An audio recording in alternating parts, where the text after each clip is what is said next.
చూస్ country delight, live better. ఇప్పుడే country delight యాప్ని download చేసుకోండి. ఇప్పుడు ఇంతమంది షర్మిలమ్మ గారిని వ్యతిరేకిస్తున్నారు కదా, షర్మిలమ్మ గారిని పిసిసి అధ్యక్షురాల పదవి నుంచి తప్పించి హర్ష కుమార్ గారికి ఆ పదవి ఇస్తామంటే తీసుకుంటారా? ఖచ్చితంగా తీసుకుంటాను. ఓకే, ఏం చేస్తారు తీసుకుంటే నేను బలోపేతం చేయడానికి ప్రయత్నిస్తాను. అవుతుందా? నెగ్గుతానండి, ఏపీలో నెగ్గించి తీరుతాను, బలోపేతం నెగ్గించి తీరుతాను. కాంగ్రెస్ హర్ష కుమార్ గారు ఉంది 100%. మహానేత వైఎస్ రాజశేఖర రెడ్డి కుమార్తె షర్మిలమ్మ వల్లే కావడం లేదు. షర్మిలకేం తెలుసండి రాజకీయం? షర్మిలమ్మ పాదయాత్ర చేస్తే రాజకీయం అయిపోదు. తెలంగాణలో పాదయాత్ర చేసి ఆంధ్రప్రదేశ్లోకి వచ్చి ఇష్టానుసారంగా ప్రతి కార్యకర్తని అవమానించి, ప్రతి కాంగ్రెస్ పార్టీ గురించి ఈ 10 సంవత్సరాల్లో కష్టపడిన ప్రతి కార్యకర్తని అవమానించి, కించపరిచి మాట్లాడి, పెద్దలంటే గౌరవం లేకుండా చేస్తుంటే అది బలోపేతం అవుతుంది. అందరినీ కలుపుకుని వెళ్ళాలి, సంస్థాగతంగా బలోపేతం చేయాలి. అమెరికాలో ఉండి రాజకీయం చేస్తే అవదండి.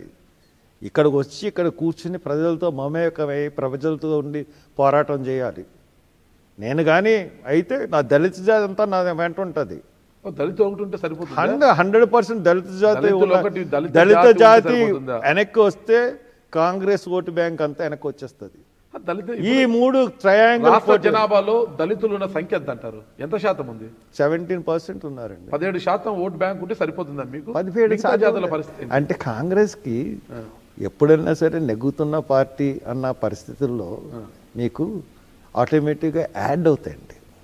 ఎలక్షన్ అంటే ఖచ్చితంగా ఒక సంఖ్యాబలం, ఒక అమౌంట్ ఆఫ్ ఓట్ ఉండాలి, దానికి యాడ్ అవుతూ ఉండాలి. మనం చేసే పోరాటాలు, మనం చేసి ఇది అది నాకు తెలుసు. ఎలాగ యాడ్ చేసుకోవాలో ప్రజల్ని నాకు తెలుసు. కాబట్టి కాంగ్రెస్ ప్రెసిడెంట్ ఇస్తానంటే 100% కాంగ్రెస్ పార్టీని అధికారంలోకే తీసుకురాగలను. మరి అంత శక్తి ఉన్నప్పుడు షర్మిలమ్మ గారికి సపోర్ట్ చేయొచ్చు కదా. షర్మిలమ్మకి సపోర్ట్ చేయడం వల్ల ప్రయోజనం లేదండి. ఆంధ్ర ప్రజల్ని ఆమె అవమానపరిచింది. ఆంధ్ర ప్రజలను కాదనుకుని తెలంగాణలో పార్టీ పెట్టి తెలంగాణలో ప్రచారం చేసుకున్న ఆమె, నేను ఆంధ్రాకి సంబంధం లేని ఆమెని తీసుకొచ్చి ఆంధ్రాకి పెడితే ప్రజలు ఎలాగ ఆమెను ఒప్పుకుంటారు? Very simple logic. ఈ చిన్న లాజిక్ని పార్టీ ఎలా మిస్ అయ్యిందో తెలుసు. సరే, వైఎస్సీపీలో పోయే ప్రసక్తే లేదు. ఎందుకుంటుందండి? నాకు అంత అవసరం ఏంటి? ఓకే, ఇప్పుడు మీ చిన్న కుమారుడు సుందర్ని, అంటే మీ పైపు కావచ్చు, మీ తర్వాత మీ పెద్ద కుమారుడు శ్రీరాజు మీద కూడా రాజకీయంగా కొన్ని విమర్శలు కూడా ఉన్నాయి. మీ ఇద్దరు మార్కెట్లో ఉన్నారు. ఇంకా శ్రీరాజుని తప్పించి పట్టభద్రుల నియోజకవర్గం నుంచి మీ చిన్న కుమారుడు సుందర్ని బరిలోకి దింపుతున్నారు. అవునండి. ఓకేనా? అయితే ఇక్కడ వచ్చేసి టీడీపీ అభ్యర్థిని బరిలోకి దింపుతోంది. ఇండిపెండెంట్గా మీ కుమారుడు ఇంకా పీడీఎఫ్ వాళ్ళంతా వస్తున్నారు. అయితే వైఎస్ఆర్ కాంగ్రెస్ పార్టీ, ప్రతిపక్ష పార్టీ కూడా వైఎస్ఆర్ కాంగ్రెస్ పార్టీ అభ్యర్థిని బరిలోకి దింపడం లేదు. వాళ్ళు నిర్ణయించుకున్నారు మాకు అభ్యర్థి లేడు అనేసి. కానీ వైసీపీ లోపాయకారిగా మీ చిన్న కుమారుడికి మద్దతు ఇస్తోంది అంటున్నారు. అంటే మీరు ఎలాంటి రాయబారాలు చేయకుండానే సుందర్కి వైసీపీ మద్దతు ఇస్తుందా? ఏమండి, ఈ జిల్లాలో వైసీపీని నడిపేది ఎవరు సార్? మనకు కాకినాడ నుంచి చూసుకుని ద్వారపూడి చంద్రశేఖర్ రెడ్డి గారు ఉన్నారు. ఆయనే కదా. అవును. తెలుగుదేశం క్యాండిడేట్ ఎవరు క్యాండిడేట్ అండి? తెలుగుదేశం క్యాండిడేటా ద్వారపూడి చంద్రశేఖర్ రెడ్డి క్యాండిడేటా? ఇక్కడ ఎమ్మెల్సీ, ఇప్పుడు ఎమ్మెల్సీ క్యాండిడేట్ పేరాబత్తుల రాజశేఖర్ తెలుగుదేశం క్యాండిడేటా? చంద్రశేఖర్ రెడ్డి క్యాండిడేటా? ద్వారంపూడి చంద్రశేఖర్ రెడ్డి క్యాండిడేటా? టీడీపీ క్యాండిడేట్ కాదే, చంద్రశేఖర్ రెడ్డి క్యాండిడేట్. కావాలంటే ఎంక్వైరీ చేసుకున్నాను. ఆయనకు లోకేష్కి చాలా సన్నిహితుడు, లోకేష్కి చాలా దగ్గరగా ఉండే వ్యక్తి. నేను చెప్తున్న పాయింట్ మీ చిన్న కుమారుడికి మైలేజ్ తీసుకురావడం కోసము మీరు ఇలాంటి దారుణమైన కామెంట్స్ చేస్తే ఎలా? ఛాలెంజ్ చేస్తాను మీకు. మీ చిన్న కుమారుడు బరిలో ఉన్నాడు కాబట్టి అతనికి ఛాలెంజ్ చేస్తాను,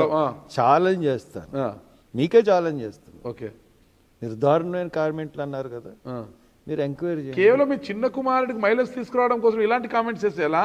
ఆయన టీడీపీకి స్వామి భక్తి ప్రదర్శిస్తుంటాడు. ఆయన లోకేష్ గారికి, బాబు గారికి అంత దగ్గర కదా ఆయన. మరి ఈ చంద్రశేఖర్ రెడ్డి క్యాండిడేట్ ఎందుకని ప్రచారం అవుతుంది? అది మీరు చేస్తున్న ప్రచారం.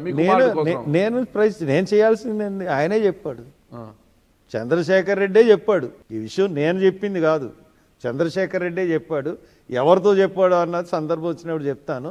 అది మీరు అది అన్నాడో లేదో అన్నది చంద్రశేఖర్ రెడ్డి గారిని అడగండి. ఏమంటే ఆధారాలు లేకుండా హర్ష కుమార్ మాట్లాడు, తప్పుడు ఆధారాలు చేసి తప్పుడు సంకేతాలు ఇచ్చి తప్పుడుగా ప్రచారం చేసి లాభం పొందుకోవాలన్న మనస్తత్వం హర్ష్ కుమార్ది కాదు. హర్ష కుమార్ గారు చాలా సిస్టమేటిక్గా ఉంటారు, పద్ధతిగా ఉంటారు కదా, ఓకేనా, అన్ని విషయాలు చాలా పద్ధతిగా ఉంటారు, రూల్ ప్రకారమే ఉంటారు కదా. మరి మీరు ఒక జూ పెట్టారు కదా, దాంట్లో జూ కాదు సార్, అదే. చిన్న ఫామ్ హౌస్. సరే చిన్న ఫామ్ హౌస్, జూ కాదు, చిన్న ఫామ్ హౌస్ పెట్టి దాంట్లో నక్షత్ర తాబేళ్ళు ఇంకా ఏవో పక్షులు అవన్నీ ఉన్నాయి కదా, అవన్నీ అటవీ శాఖ చట్టానికి వ్యతిరేకంగా ఉండే చట్టానికి వ్యతిరేకంగా ఉన్నా ఏమీ లేవు సార్ దాంట్లో. నక్షత్ర తాబేళ్ళు పెంచొచ్చు. నక్షత్ర తాబేలు అన్నవి ఉన్నాయి, అది మరి అనుమతులు చట్టానికి ఉన్నాయా? వ్యతిరేకం అన్నది నాకు చాలా కాలం వరకు తెలియదు. మళ్ళీ ఇప్పుడు తెలుసు కదా, ఏం చేస్తారు? ఇప్పుడు ఏముంది దాంట్లో, ఎవరన్నా అటవీ అధికారులు వచ్చి తీసుకెళ్ళిపోతారు, లేకపోతే కేసు పెట్టుకుంటే కేసు పెట్టుకుంటారు.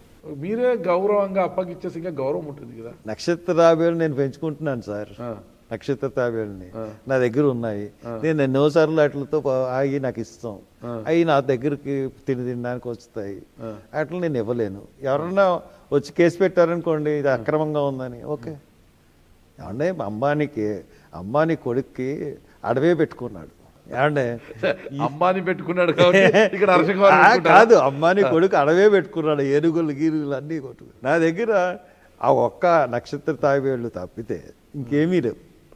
ఇంకా దానికి చట్టంగా అంటే చట్టానికి వ్యతిరేకంగా అది కూడా నక్షత్ర తాబేలు ఈ మధ్య కాలంలో తెలిసింది అది చట్ట విరుద్ధమైనది. అది నాకు తెలియదు, అయినా కానీ కొన్ని మనం వదులుకోలేము అంతే. సుమన్ టీవీలో మీ పర్సనల్ అండ్ బిజినెస్ ప్రమోషన్స్ కోసం కింది నెంబర్కి కాంటాక్ట్ చేయండి.